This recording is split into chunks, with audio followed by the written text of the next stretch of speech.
to another episode of Startup to Scale Up. I'm Avni Raja.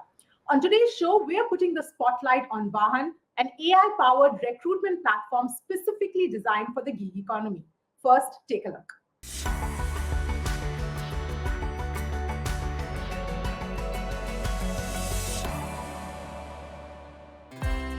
In the bustling world of India's gig economy, one startup is revolutionizing recruitment. Meet Vahan, an AI-powered platform connecting blue-collar workers to jobs.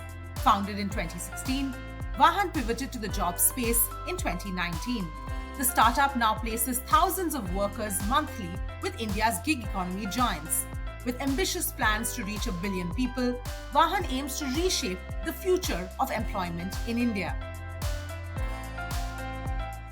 And joining me on the show is Madhav Krishna, the founder and CEO. Madhav, thank you so much for taking the time out and speaking to us. Welcome to the show. Let me start off by asking you to tell us a little bit about your own journey and how Vahan began. Thanks for having us, Avni. It's a pleasure to be here. We started Vahan back in 2016 with the mission to bring opportunities to people. I read a very startling stat recently, which I'll share with you. It turns out that if you have a roof over your head, you have access to the internet, you have access to 3 meals a day, and if you have a college degree, if you have these 4 things, then you're part of just 7% of the world's population, right? So just let that sink in a little bit. So both of us, and I'm assuming a lot of listeners and viewers of this podcast would also be part of that 7%, right? And that's really what we started the company to change. We're trying to bring opportunities to people. In fact, when we started off, we were doing that through the mode of skilling. We were trying to teach people different skills that can help them become more employable. But we realized very quickly that skilling is more of a vitamin, whereas getting a job is the real painkiller for a lot of Indians, especially people who come from mid to low income backgrounds. And we pivoted to the job space in 2019. That's where we found product market fit. We were, in fact, one of the 12 Indian companies to be selected by Y Combinator as part of their summer batch that year.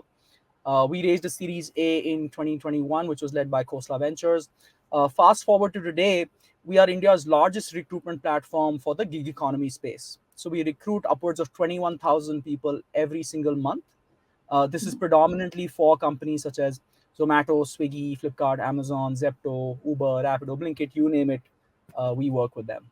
So that's a quick summary of our journey thus far. Right.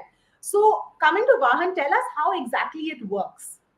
Yes. So we have built products that are very, very user-friendly for blue-collar workers, right? And when I say blue-collar workers, I mean people who are typically from a low-income background, low education background. A lot of them would not speak English, right? And they would be proficient in their own vernacular local language. They are first-time technology users, so they would have started using smartphones maybe 5 years ago at best. So we've built a couple of products. One is a bot that they can chat with on WhatsApp itself. It doesn't require them to use any new interface, right? Learn how to use a specific app. Most Indians already use WhatsApp. In fact, I call it a toothbrush app because it's used by Indians at least twice a day, if not more. And so they just chat with this AI on WhatsApp itself. That AI asks them a few questions, matches them with job opportunities, and then helps them get onboarded also onto those jobs. We've also built a small app where these people, once they've gotten a job, they've gotten onboarded, they can start to tap into other types of value-added services. So, for example, we've built a product called Earned Wage Access that helps people get access to their earnings sooner than payday. So typically in the blue-collar space, people are paid out every 2 weeks or every month. But this way they can extract whatever they've earned in a particular day on that day itself. So if they have earned, let's say, 700 rupees in a day, in the evening they can withdraw that money and they can spend it, on whatever their needs are. So there's a bot that makes it very easy to discover jobs and get onboarded onto one. And then there's an app that serves as a value-added services layer. Right. So how do you get people to join the app or the service itself? We have 2 modes of distribution. We obviously run a lot of ads online across various channels. And then we also have a large network of recruitment agencies that are partners with us. So it turns out that most blue collar hiring in India, over 70%, still happens through recruitment agencies. And some of these are large manpower companies, but a lot of them are very small mom and pop shops. For example, an entrepreneur in Darbhanga in Bihar who set up an agency who has 10 recruiters working for him, and they're calling candidates all day, pitching different jobs to them and getting them onboarded. That's what they do. So we have a large network of such recruitment agencies on the platform who are able to source interested blue collar workers from their areas and then pipe them into our service offering. Right. And you mentioned, of course, language barrier as being one of the challenges. How do you overcome that? Are the users able to speak to the bot in their own language? How does it work? Yes. Yes. So we now support 7 major languages on our bot. And that exactly connects to the earlier point that I made. What we're trying to build are user experiences that are very, very natural for people, and more than just being able to speak to the bot or interact in their own language, we're also trying to make it very relatable. So we try to use very rustic tones. We try to use humor sometimes that will relate with these people, that they will be able to relate with. Over time, as AI's capabilities advance, I see this as becoming almost like a personal advisor. So imagine a world where everybody has a personal advisor in their pocket that can chat with them about uh, not just jobs, but let's say where to get an insurance cover from, or where they should go to get any sort of healthcare, or potentially financial services like loans or other types of things that could be relevant for them. In fact, internally we joke that this could be a personal tauji for all Indians over time, right? That's Right. what we're trying to build towards. Right.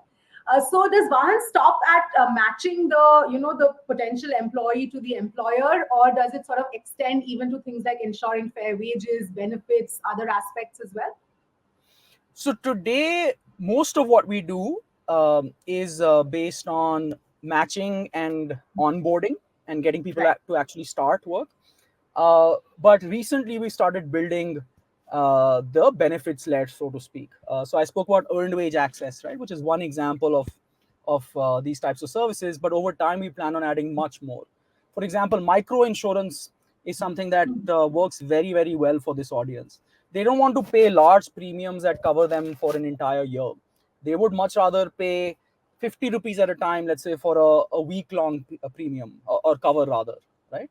So those are the types of products that we are building and trying to offer our users. Right. So can you tell us a little bit about the kind of expansion plans going ahead? Where do you see yourself in the next, say, 5 to 10 years? You spoke about micro insurance, so a lot of ways that this can be expanded really. Yes, 100%. So today we recruit, like I said, about 21,000 people every single month, which is a good number. But I feel that in a country like India, it is still a drop in the ocean. We have over 500 million blue collar workers, obviously population of over 1.5 billion. Our big, hairy, audacious goal, Avni, is to get earning opportunities to 1 billion people in the next 10 years. Okay. And obviously, a large part of that will come from India. We are a very, very India centric, India focused company. But over time, we do want to expand to other developing nations in Southeast Asia, Africa, potentially Latin America as well. And in terms of services, jobs, I see it as just the tip of the iceberg. We want to be offering services that can help people lead better lives. And like I said, level the playing field for everyone. That 7%, I want to basically increase that 7% to as high a number as possible. Right. And obviously, you're dealing with a lot of these blue collar jobs and the gig economy on a regular basis. Anything interesting, any interesting trends that you can point out? Because obviously, this is with the home delivery service becoming so big, this is the huge place where there is a lot of employment available right now. Yes. Oh, this space is growing very, very quickly. We're seeing almost a 20 to 25% growth every year, especially in the grocery space. Yes. As you know, Zepto and Blinkit are already growing very, very quickly in grocery. But Flipkart is going to start very very quickly as well, very soon rather, in this space. And then there are other players. Geo is likely to step in as well. Potentially Amazon will make a move. It's interesting that the grocery delivery space is now even starting to eat into the kirana store market, Right. which is very very interesting, because not even the large FMCG companies like HULs have been able to do that. They were never able to displace the kirana store distribution network, but these companies are starting to do that, right? And which is why we're seeing a very very strong growth in this sector, and vice versa. So delivery as a whole is only going to grow. Today we see close to 500 to 600,000 people, or 5 to 6 lakh people hired every single month in this space, right? Right. And like I said, this is growing at least by 20% every year. Right. Can you tell us a little bit about, whatever financial numbers you can share at this point in time, revenue streams, any further fundraising plans, perhaps? Yeah, that's something that I can't really talk about publicly, but what I can tell you is that we are also growing very very quickly as the industry is growing, and because we are the largest player in this space, our customers are asking us to do even more. And today we do 21,000. Our goal for March of 2025 is to get to 1 lakh in a month, 1 lakh people hired in a month. And given how we are ramping up, I am very very confident that we'll be able to get there. And what about your revenue streams? We make money primarily from employers. So when an employer hires through us, they pay us a certain amount of money for that. Space where we're seeing a lot of entrants coming in the recruitment space, especially AI powered recruitment. So, how do you maintain your competitive edge? That's a great question, Avni. I would say one of our competitive advantages is just the fact that we understand this audience very, very well. I believe that we are one of the few companies in India that has spent enough time in this space and has actually taken the time and the effort to go deep with this audience and really understand their needs at a deep level. For example, I still spend at least 4 to 5 hours every week talking to blue collar workers myself, Right. uh, because every time you do that, you will learn something new about them. We don't come from that background, so in order to build something valuable for these people, the first thing is to develop very very deep empathy, and we are a company that has that DNA. And so I think that provides us with a competitive edge. The other thing that is a strong point for us is our capabilities in AI.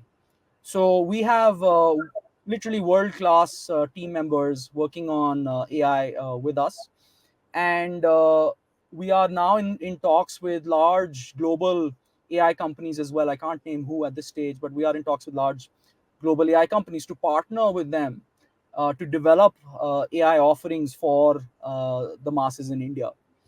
Right, so that gives us an opportunity to literally be at the forefront of AI development, and really really be on the cutting edge.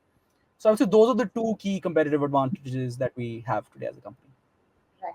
And finally, Madhav, what do you perceive could be one of the biggest challenges going forward as you look to scale up this entire business? I believe that the macros are all in our favor. India, as you know, is growing at a 6.57% clip every year. We will be the third largest economy in the world by 2027. There's massive growth not just in the delivery and e-commerce space, but in manufacturing, in logistics in general, in retail, a lot of different industries. And with that sectoral growth, we're obviously seeing a massive growth in jobs, right? So the Right. opportunity is immense and it's only growing.